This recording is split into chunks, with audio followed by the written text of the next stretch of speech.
જાદુઈ ફળની અસર। એક દિવસની વાત છે, બધા પક્ષીઓ જંગલમાં અનાજ અને ફળ ખાવા માટે ગયા હતા। ત્યારે રૂપા માસીની નજર એક ફળ પર પડે છે। રૂપા માસી બોલ્યા, અરે આ કયું ફળ છે? પહેલા તો મેં ક્યારેય નથી જોયું। રૂપા માસી જઈને ફળ જોવા લાગે છે। રૂપા માસી બોલ્યા, આ ફળ તો કંઈક અલગ લાગી રહ્યું છે, પણ કેવી રીતે ખબર પડશે આ કયું ફળ છે? મેં આ ખાધું અને મને કંઈક થઈ ગયું તો નહીં, એક કામ કરું, બીજા કોઈને ખવડાવીને જોઉં છું, ત્યારે જ ખબર પડશે। રૂપા માસી એવું વિચારીને આજુબાજુ જોવા લાગે છે અને એટલામાં જ માસીની નજર મિન્ટુ પર પડે છે। રૂપા માસી ફળ લઈને મિન્ટુ પાસે જાય છે। રૂપા માસી બોલ્યા, અરે મિન્ટુ, આ ફળ ખાઈને જો, ખૂબ જ સ્વાદિષ્ટ છે। મિન્ટુ બોલી, અરે પણ આ કયું ફળ છે રૂપા માસી? આ સાંભળીને બધા પક્ષીઓ મિન્ટુ અને રૂપા માસી પાસે ભેગા થઈ જાય છે। રૂપા માસી બોલ્યા, અરે આ ગમે તે ફળ હોય પણ સ્વાદિષ્ટ ખૂબ જ છે, તું ખાઈને તો જો। બિચારી મિન્ટુ ખૂબ જ ભોળી હતી, એ રૂપા માસીની વાતોમાં આવીને ફળને ખાવા લાગે છે। મિન્ટુ બોલી, તમે બિલકુલ સાચું કહી રહ્યા છો રૂપા માસી, ફળ તો ખૂબ જ સ્વાદિષ્ટ છે, આવું ફળ તો મેં પહેલી વાર ખાધું। કાલુ કાગડો બોલ્યો, અરે મિન્ટુ, થોડું ફળ મને પણ આપો ને। જેવી જ મિન્ટુ કાલુને ફળ આપવા જાય છે કે ત્યારે જ અચાનક મિન્ટુ બેહોશ થઈ જાય છે અને ત્યાં જ પડી જાય છે। કાલુ કાગડો બોલ્યો, અરે આ શું થયું મિન્ટુને? એટલામાં અચાનક મિન્ટુને કંઈક થવા લાગે છે અને અચાનકથી મિન્ટુ ઉઠી જાય છે। મિન્ટુને જોઈને બધા લોકો ચકિત થઈ જાય છે। કાલુ કાગડો બોલ્યો, અરે મિન્ટુ, આ શું થયું તને? તું આટલી મોટી કેવી રીતે થઈ ગઈ? રૂપા માસી બોલ્યા, અરે આ શું? મિન્ટુ તો ભૂતિયા રાક્ષસ થઈ ગઈ છે।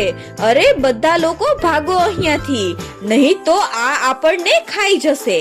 આ સાંભળીને બધા પક્ષીઓ ભાગવા લાગે છે અને મિન્ટુને કંઈ પણ ખબર નથી પડતી કે તેમની સાથે આખરે થયું શું છે। મિન્ટુ બોલી, અરે ઊભા રહો તમે બધા, ક્યાં જઈ રહ્યા છો? મારાથી દૂર કેમ ભાગી રહ્યા છો?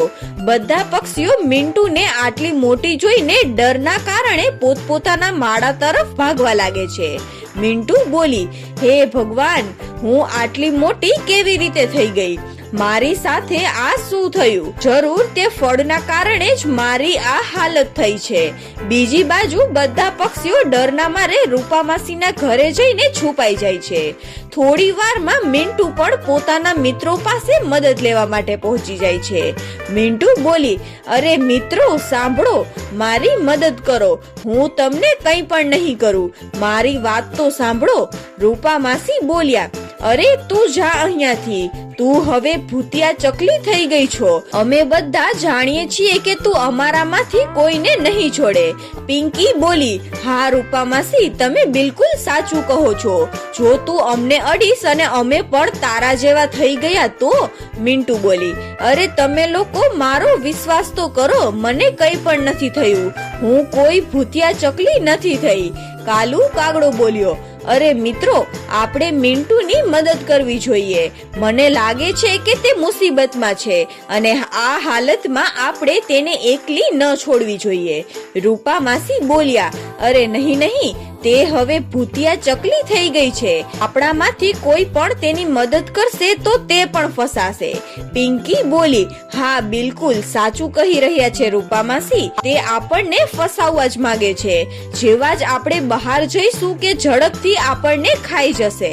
કાલુ કાગડાની વાત કોઈ નથી સાંભળતું અને બીજી બાજુ મિન્ટુની મદદ કરવા માટે કોઈ પણ તૈયાર ન હતું।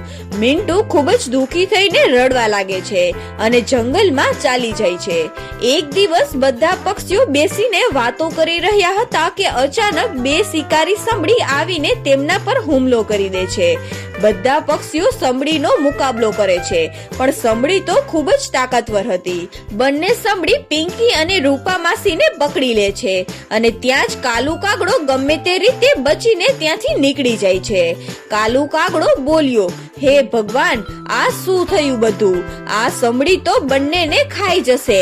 હવે હું શું કરું, કેવી રીતે બચાવું એમને? ત્યારે કાગડો વિચારવા લાગે છે અને તેને એક વિચાર આવે છે.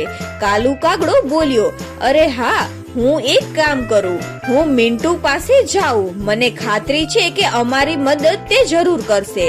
એવું વિચારીને કાલુ કાગડો તરત જ મિન્ટુ પાસે ચાલ્યો જાય છે અને મિન્ટુ દૂર જંગલમાં રહેવા ચાલી ગઈ હતી. કાલુ કાગડો બોલ્યો, અરે મિન્ટુ, જલ્દીથી અમારી સાથે ચાલ અને અમારી મદદ કર.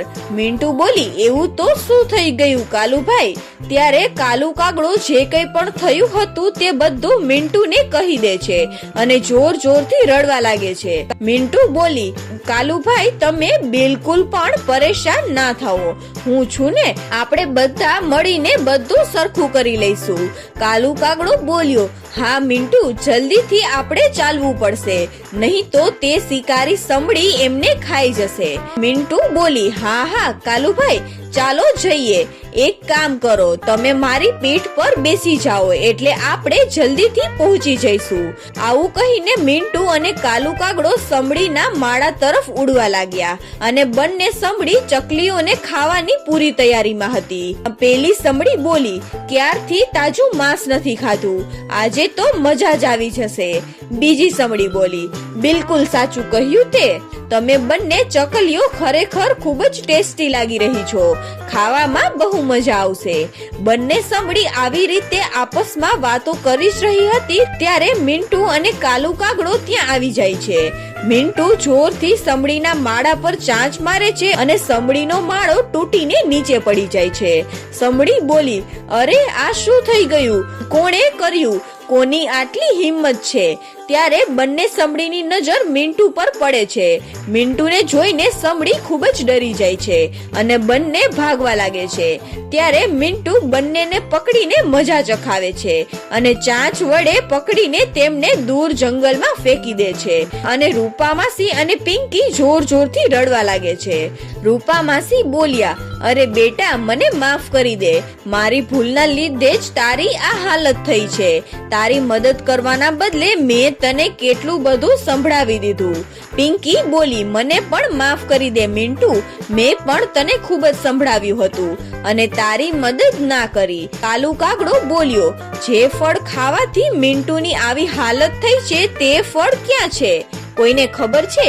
રૂપા માસી બોલ્યા, હા હા, મને ખબર છે.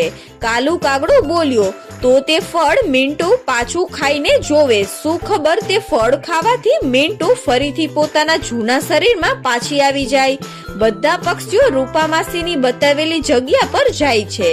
મિન્ટુ ફરીથી તે ફળને ખાઈ લે છે અને તે ફળ ખાતા જ ખરેખર મિન્ટુ પહેલા જેવી થઈ જાય છે. એ જોઈને બધા પક્ષીઓ ખુશ થઈ જાય છે. તો બાળ મિત્રો, આ વાર્તા પરથી આપણને શીખવા મળે છે કે મુશ્કેલ પરિસ્થિતિઓમાં આપણે એકબીજા પર ભરોસો રાખવો જોઈએ.